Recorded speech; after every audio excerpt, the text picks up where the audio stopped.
Welcome to the Kinder Mind podcast, where we're devoted to opening up conversations and destigmatizing mental health. We'll bring you interviews with practitioners in the field of mental health, researchers uncovering new knowledge and best practices for treating mental health disorders, and individuals sharing their mental health journey. Thanks so much for joining us on this episode of the Kinder Mind podcast, where we're talking to Tramashika DeWalt, and we are exploring service through veteran community action. Thanks so much for joining us today, Tramashika. Thank you so much for having me, Dr. Barlow. It is an absolute honor. Absolutely. So you are an Army veteran, and I'm very excited to talk to you about what it looks like to not only be a service member, but a veteran and really making an impact in the community. So to kick us off, can you tell me a little bit about your military service and what inspired you to join the armed forces? Okay, awesome. I am a United States Army retired veteran. I joined the service in 2004. After graduating high school in 2003, I had to turn 18 first. What inspired me to join the military was I truly wanted to build a life and legacy that I could be proud of. I know my parents did everything they could do to set me up for success, but there were things that I wanted to do after experiencing life in high school up to that point that I just wanted to take on to amplify what was already passed down to me from them and to create something even better for those that would come after me, whether it was relatives or now my children. I just felt that I was made for more. And so I wanted to go out and do more. And the military was providing me with that opportunity.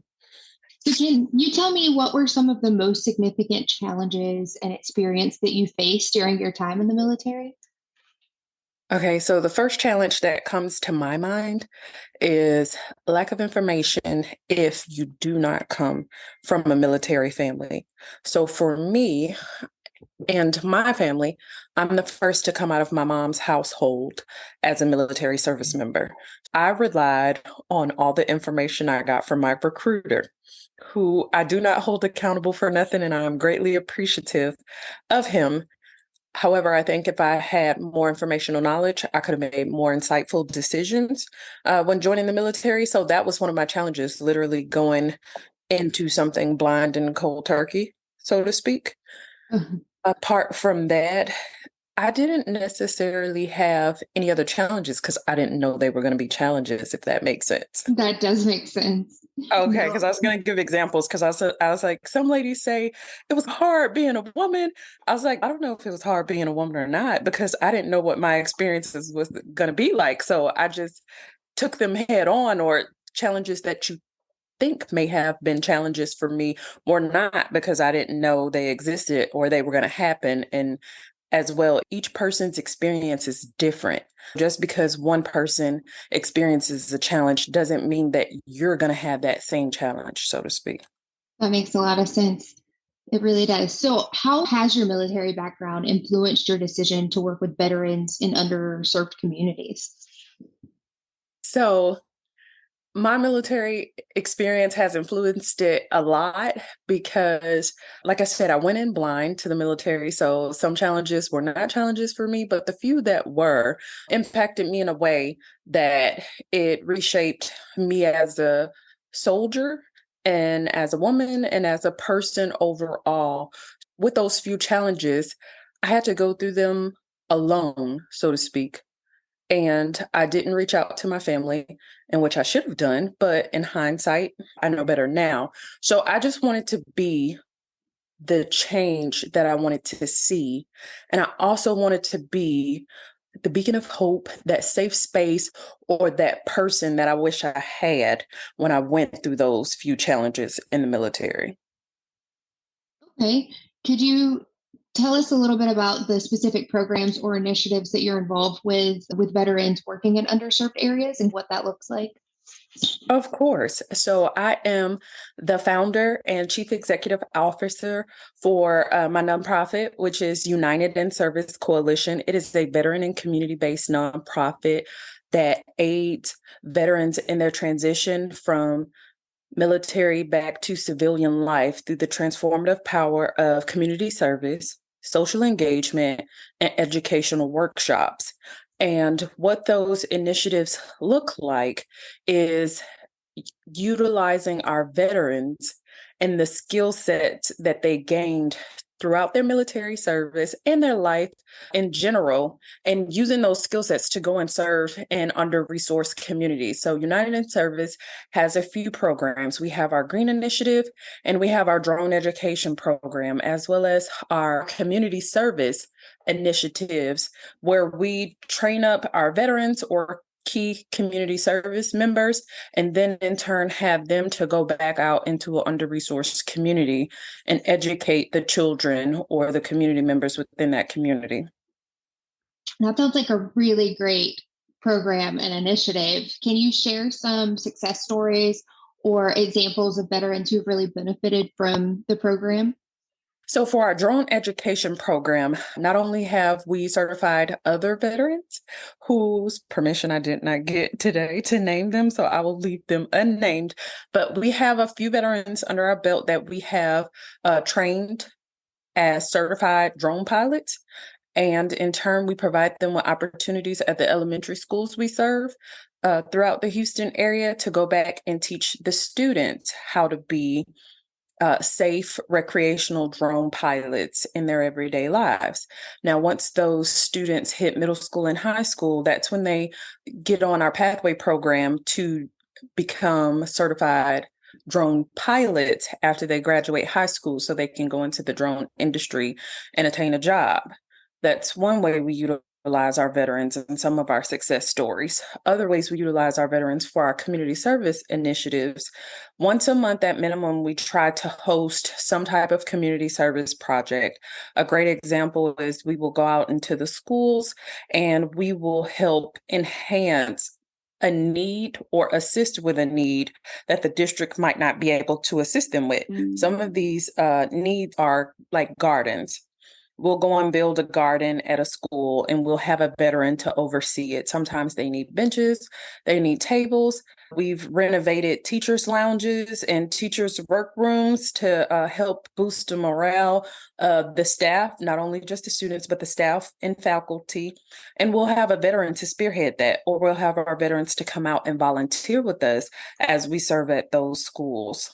That's really amazing. So it sounds like you're making some really impactful changes in the communities through veteran service.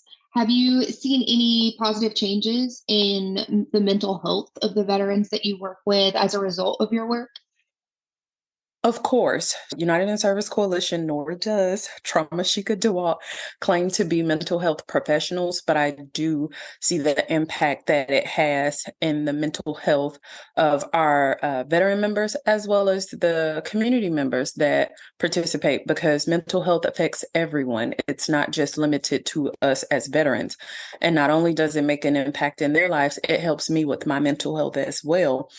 I think that's why I always say the transformative power, because most people think that you need a therapist only, or there's some type of mental health professional that you need. And not saying that you do not. I'm all for mental health professionals, but it's the subtle things that add value to it, like the community service projects that we do, or like the drone education certification program we have for veterans, or our Green Initiative. It's those things as well that help add value to what they are already doing with their mental health professional or whatever mental health capacity they are doing the hard work on.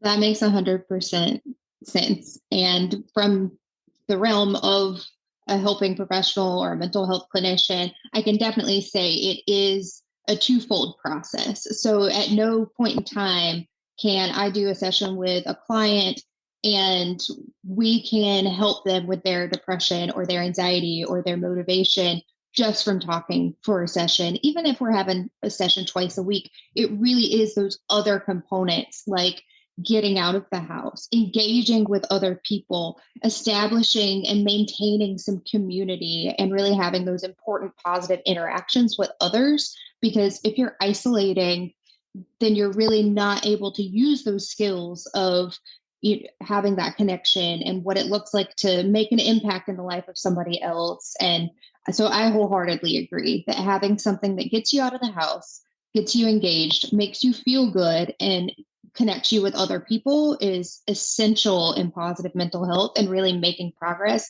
towards getting to a good space.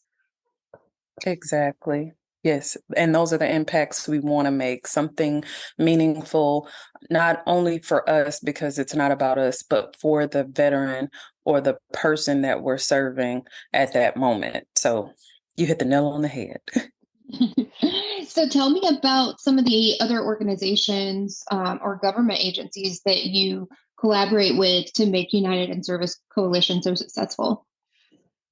We try to take a national and grassroots approach Okay. because, from our perspective, yes, we are national, or that is our goal, to expand to a national, even global level. However, it's the grassroots organizations that help. And so I say it in this capacity, it's the little things that make the big picture as grand as it is. So we work with a lot of grassroots organizations as well as national organizations. For example, in the city of Houston, one of my favorite organizations to work with is Northeast Houston Redevelopment Council. They are a grassroots organization and they strictly want to serve the citizens of Northeast Houston. So they're on the ground next to their community members, taking their concerns and writing them down and going to advocate for them. And when they have specific things that United in Service Coalition can collaborate with them on, we join our forces together so we could expand our reach. A part of our green initiative is done with them as well. So United in Service Coalition will go around and help them establish gardens in food deserts or food swamps or food insecure areas, and they will come and provide the education, the seeds, and the things to help maintain it, as well as the educational component. And now we've made an impact and we've addressed a concern of the local community. So those are the types of partners that we work with and that we want to serve with. That's wonderful. So, how can veteran individuals or civilians or organizations that want to get involved to support your help? Like, how can they get involved? Awesome. They can get involved by three methods of donation. Of course, they can donate their time, they can donate in kind, and they can donate monetarily. All three can be done on our website at www.unitedinservicecoalition.org. Again, that's www.unitedinservicecoalition.org. They can also follow us on our social media platforms, which is United in Service Coalition, HTX for Houston, Texas, on Facebook and TikTok. I'm trying to remember them and say them at the same time. It's United in Service Coalition. And on Twitter, you can find us at SC underscore. So it's underscore the initials of United in Service Coalition underscore. From there, following us there would be awesome because you'll see our up-to-date post with the events we have coming up or impromptu events we have coming up like such. So you will see that our In Kind Mind podcast will be coming up there, and it's not on the website yet because this was a beautiful opportunity you just provided to me. So social media is to get the most up-to-date things. We also have a monthly newsletter that you can register for by signing up online as well. Wonderful. Thank you so much for sharing all that with us. What are your future goals and aspirations for your work in supporting veterans and supporting underserved communities? Awesome. That's a really great question. So for the next 12 months, if we're given our short-term goal, Our current goal within our 5-year plan is to continue to bring more awareness. We know that most people are still learning and discovering who United in Service Coalition is, what we do, and how we serve. So we're going to continue with our outreach efforts, as well as our community service projects and our social engagement activities. That's part of what we're doing in the next 12 months while going around the United States to key places to bring more awareness and expand our reach. That's so wonderful. I think you guys are doing really great work with getting veterans out and getting them involved in the community, and as well as really benefiting the underserved areas of the community, like all the amazing examples you provided. Thank you so much for joining us today, Tramashika. It was definitely a pleasure and so great to learn about all the wonderful work that you're doing. To our listeners, if you want to check out the United in Service Coalition website and follow those socials so you can see the great work that this organization is doing as they continue to grow across the country. Maybe you'll see them in a neighborhood near The you. Kinder Mind podcast is Thanks produced so by much, Dr. listeners, for Elizabeth joining Barlow. us. Please stay tuned Edited for by details Marco about our next Antonio, with podcast music and our by next release Pax date. Minerva. And take care. Thank you for the opportunity, Dr. Barlow. It was a true honor. Absolutely.